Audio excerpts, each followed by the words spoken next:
Hi friends, welcome to drama queen channel.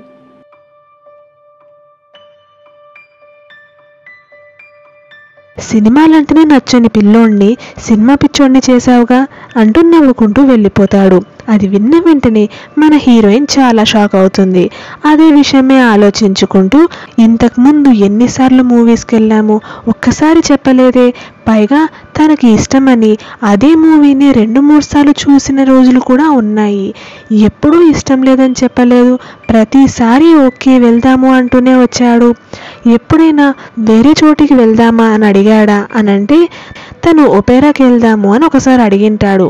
కానీ మన heroine ఇష్టం లేదు అని అనడంతో మళ్ళీ ఒపేరా ప్రస్తావనే తీసుకురాడు. అర్రర్రే, తనకి ఇష్టమైనా నాకు ఇష్టం లేదు కాబట్టి ఎప్పుడు ఆ ప్రస్తావనే తీసుకురాలేదా అని అలా బిహేవ్ చేశానేంటి అని ఫీల్ అవుతుంది మన హీరోయిన్. హీరోయిన్కి హెల్త్ బాగాలేకపోయినా వర్క్ అవర్స్ అయిపోయిన తర్వాత కూడా హీరోయిన్ ప్రజెంటేషన్ ఉంది కాబట్టి అలానే ఉండి వర్క్ చేసుకుంటూ ఉంటుంది. అది గమనించిన మన హీరోయిన్ కోసం పోరిజ్ కొన్ని మెడిసిన్స్ తీసుకొస్తాడు. నాకు హెల్త్ బాగాలేకపోయినా మీరు ఇవన్నీ చూసుకోవాల్సిన అవసరం లేదు, నా గురించి నేను కేర్ తీసుకోగలను అని చెప్పిన వెంటనే ఇది నేను నీ లవర్ లాగా చేయట్లేదు, ఒక కలీగ్ లాగా చేస్తున్నాను, వర్క్ వల్లనే కదా నువ్వు ఇంకా ఉన్నావు, త్వరగా తినేసి నీళ్లు తీసుకొస్తాను అంటూ అక్కడ నుండి వెళ్ళిపోతాడు. ఇంకా వెళ్ళిపోయేటప్పుడు హీరో కూడా హీరోయిన్తో పాటే వస్తూ ఉంటాడు. నీకు హెల్త్ బాగాలేదు కాబట్టి రేపటికి లీవ్ తీసుకో అని హీరో అంటే ఇదే నీకు నాకు ఉండే డిఫరెన్స్. నువ్వు డైరెక్టర్వి, నువ్వు ఎప్పుడు కావాలంటే అప్పుడు లీవ్ తీసుకోవచ్చు. నేను ఒక నార్మల్ ఎంప్లాయీని, నేను లీవ్ తీసుకోవాలంటే అంత ఈజీ కాదు అని చెప్తుంది. అలా అయితే నిన్ను ఇంటి వరకు డ్రాప్ చేస్తాను అంటూ కార్ కీస్ లాక్కొని వెళ్తాడు. కరెక్ట్గా అప్పుడే హీరోయిన్కి కళ్ళు తిరిగినట్లు అవ్వడంతో కింద పడిపోతుంది. ఇప్పుడు సీన్లో హీరోయిన్ని ఒక హాస్పిటల్లో విఐపి రూమ్లో ఉంటుంది. ఇంత ఎక్స్పెన్సివ్ రూమ్లో నేనుండలేను అంటూ బయటకు వస్తుంటే కొంచెం సేపు ఆగు, అట్లీస్ట్ సలైనన్నా అయిపోగొట్టుకో అని చెప్తాడు. అనుకున్నాను, కానీ నేను నీ కోసం ఏదైనా చేసిన ప్రతిసారి నువ్వు నన్ను ఇలా రిజెక్ట్ చేస్తుంటే చాలా కష్టంగా ఉంది. నువ్వు లోపల ఎంత బాధపడుతున్నా పైకి ఏం జరగనట్టు ఉంటూ నటిస్తున్నావే, అది ఇంకా బాధగా ఉంది అని అంటే అంత బాధగా ఉన్నప్పుడు ఎందుకు ఇలా చేశావు? 1.5 సంవత్సరం నేను నీతో పాటు ఉండిన్నాను, కానీ నీ ఇష్టాలేంటో నీకు ఏమేమి నచ్చుతాయో నాకు ఇంతవరకు తెలీదు. అసలు నేను ప్రేమించింది నిన్నేనా అనే డౌట్ వస్తుంది.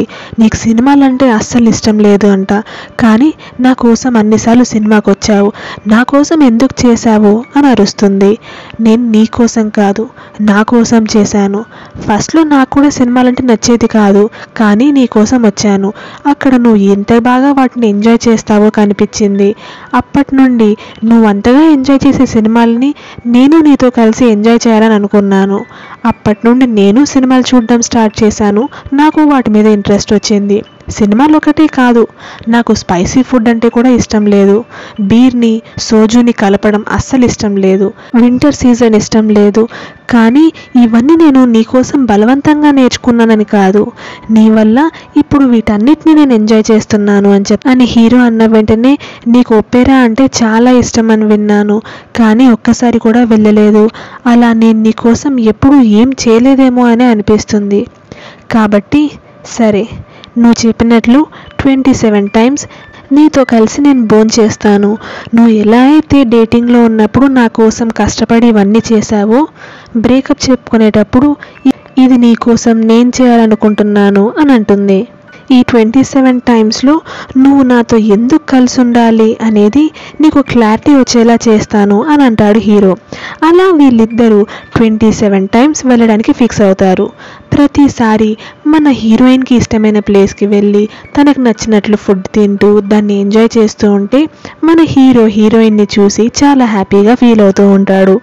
అలా వాళ్ళు కలిసి బయట భోంచేస్తున్నప్పుడు మన హీరో వాళ్ళ అమ్మ హీరో వెంట ఒక మనిషిని పెట్టి ఫోటోలు తీయించుకొని అవన్నిటిని చూస్తూ ఉండగానే అక్కడికి మన శివాన్ వస్తాడు.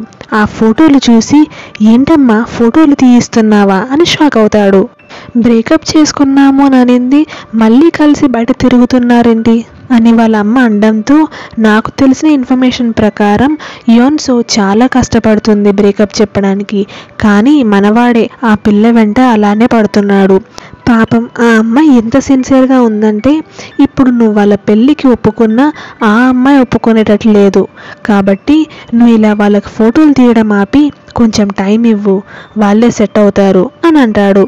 ఇక్కడ హీరో హీరోయిన్ మళ్ళీ ఒకసారి భోంచేయడానికి బయటికి వెళ్ళినప్పుడు ఈసారి తాగుదామా అని హీరో అడిగితే ఎందుకు, నాకు ఇష్టం లేదు అని హీరోయిన్ అన్న వెంటనే తాగితే నీ హార్ట్ మళ్ళీ వీక్ అయిపోయి నాతో బ్రేకప్ వద్దు అని ఫిక్స్ అవుతావా ఏంటి అని అనడంతో లేదలా అయితే తాగుదాము అని అంటుంది. ఇక్కడేమో సివాన్ ఇంట్లో తన ఫేవరెట్ వైన్ అయిపోవడంతో దాన్ని కొనడానికి బయటికి వస్తాడు. కానీ వైన్ షాప్లో కూడా తన ఫేవరెట్ వైన్ ఉండదన్నమాట.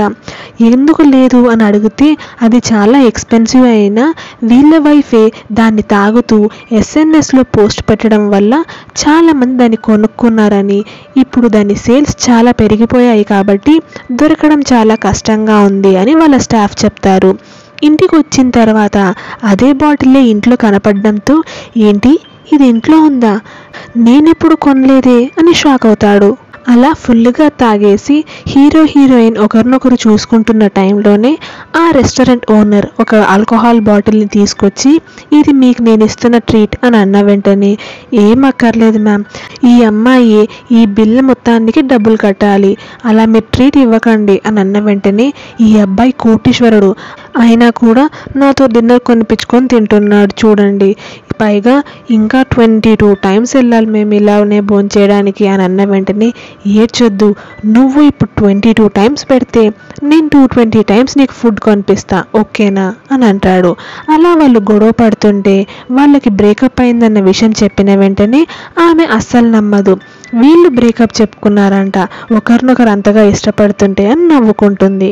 అలా వీళ్ళు బయటకు వచ్చిన తర్వాత కొంచెం సేపు అలానే ఉండి ఇంకా బయలుదేరదామని అనుకునే టైంలోనే మన యూన్సోని జువాన్ హగ్ చేసుకొని నేనంటే నీకు ఇష్టం లేదా అని అడుగుతాడు. అలా హీరో దీనంగా అడిగేసరికి మన హీరోయిన్కి చాలా బాధగా అనిపిస్తుంది. పైగా తాగుంది, అందుకే లేదు నాకు నువ్వంటే చాలా ఇష్టం అని చెప్పిన వెంటనే హీరో కిస్ చేయడానికి వస్తాడు. ఇప్పుడు మనకి ఫ్లాష్ బ్యాక్లో ఏం జరిగిందో చూపిస్తారు. కరెక్ట్గా 2 years బ్యాక్ అబ్రాడ్లో చదువుకున్న తర్వాత మన హీరో మళ్ళీ కొరియాకు వస్తాడు. అలా వచ్చి రాగానే సివాన్ ఏడుస్తూ ఆ పిక్ని సోషల్ మీడియాలో అప్లోడ్ చేయడం వల్ల అది పెద్ద వైరల్ న్యూస్ అవుతుంది. అందుకే అప్పటి నుండి సివాన్ని సోషల్ మీడియా వాడకుండా బ్యాన్ చేస్తారు. మన హీరోలాగే సివాన్ వాళ్ళ కంపెనీలో పనిచేయడం స్టార్ట్ చేసినప్పుడు ముందు ఎంప్లాయ్ లాగా వర్క్ చేసి తర్వాతే వైస్ చైర్మన్ అయ్యాడు. కానీ అందరికీ తను మన కంపెనీ ఓనర్ కొడుకు అని తెలియడం వల్ల చాలా ఇబ్బందిగా ఫీల్ అయ్యేవారు. కాబట్టి ఇప్పుడు తను ఆ కంపెనీ చిన్న కొడుకు అన్న విషయం చెప్పకుండానే నార్మల్ ఎంప్లాయ్ లాగా వర్క్ చేద్దామని అనుకుంటాడు మన హీరో. వర్క్లో చాలా ప్రెషర్ ఉంటుంది, అది నువ్వు తట్టుకోగలవా అని వాళ్ళ అన్నయ్య అడిగిన వెంటనే ఏమనుకుంటున్నావు, జువాన్ ఇక్కడ అన్నీ ఈజీగా హ్యాండిల్ చేసేస్తాడు అని చెప్తాడు. అలా మన హీరో వర్క్లో జాయిన్ అయిన తర్వాత ప్రతి చిన్న విషయానికి ఏదో ఒక తప్పు చేసి మన హీరోయిన్తో తిట్టించుకుంటూనే ఉండేవాడు. పైగా వాళ్ళ టీం అందరిలోకి తనే చిన్నవాడు కాబట్టి అందరూ తన పనులని ఇతనికే చెప్పేవారు. పైగా వాళ్ళు చేపించుకుంటున్న పర్సనల్ పనులలో కూడా సరిగా చేయకపోతే మళ్ళీ తిట్టేవారు. అలా తన బాధ మొత్తాన్ని వాళ్ళ అన్నకు చెప్పుకుంటూ ఒకవేళ నేను ఈ కంపెనీకి చిన్న కొడుకుని కాకపోతే మాత్రం నేను దేనికి పనికి రాకుండా ఉండేవాడినేమో అని బాధపడతాడు. నెక్స్ట్ డే టీమ్ డిన్నర్ ఉంది కాబట్టి అందులో వాళ్ళకి మందు కలిపియాలి. అది ఎలా కలపాలో మన హీరోకి తెలియదు, అందుకనే దాని గురించి ఆన్లైన్లో నేర్చుకుంటాడు. నెక్స్ట్ డే డిన్నర్కి వెళ్ళాక వాళ్ళ సుపీరియర్ మందు కలపమని అడిగితే చాలా స్లోగా కలపడంతో వాళ్ళ సుపీరియర్కి చాలా కోపం వచ్చి చేతిలోంచి లాక్కొని అతన్ని కలపడం స్టార్ట్ చేస్తాడు. హీరోకి ఎక్కువగా మందు తాగడం ఇష్టం లేదు, కానీ బలవంతంగా తాగేటట్టు చేస్తారు. దాంతో ఫుల్గా అసిడిటీ అవ్వడం వల్ల బయటికి వచ్చి అందుకు మెడిసిన్ వేసుకుంటాడు. వెంటనే వాళ్ళ అన్నకు కాల్ చేసి, ఇంకా నా వల్ల కాదు, ఇక్కడ నేను ఏం సాధించినట్లు కూడా నాకు అనిపించట్లేదు, నేను అబ్రాడ్కి వెళ్ళిపోతాను, ఈ జాబ్ క్విట్ చేస్తాను అని చెప్పి కాల్ కట్ చేస్తాడు. అదంతా మన హీరోయిన్ వింటుంది. నువ్వు ప్రతిసారి తప్పు చేసినప్పుడు నేను తిట్టాను, కానీ నువ్వు చేసిన మంచి పనులకు నేను ఎప్పుడు మెచ్చుకోలేదు కదా అంటూ తను చేసిన ప్రతి మంచి పనిని గుర్తు చేసి మెచ్చుకుంటుంది. పని అనేది కష్టంగానే ఉంటుంది, కానీ ఎలాగోలాగా ఇంకొక రోజు అంటూ గడిపే నీకు తెలియకుండానే వారాలు, నెలలు, సంవత్సరాలు కూడా గడిచిపోతాయి. కాబట్టి జాబ్ మానేయకుండా ధైర్యంగా ఉండు అని నచ్చజెప్పుతుంది. దాంతో మన హీరోకి ఫస్ట్ టైం హీరోయిన్ మంచి మనసున్న వ్యక్తిలా కనిపిస్తుంది. తర్వాత తిరిగి వచ్చిందాక వాళ్ళ సుపీరియర్ మళ్ళీ తాగమంటుంటే మన హీరోయిన్ ఆ గ్లాస్ లాక్కొని తాగుతుంది. వాడి బదులు నువ్వెందుకు తాగుతున్నావు అని అడిగితే, అందరికీ మీరు డ్రింక్ పోసారు కానీ నాకు పోయలేదు, అందుకనే తాగేశాను అంటూ నెక్స్ట్ రౌండ్లో మళ్ళీ హీరో మందు తాగాల్సి వస్తే మందుకు బదులుగా నీళ్లు పోసి తాగమని చెప్తుంది.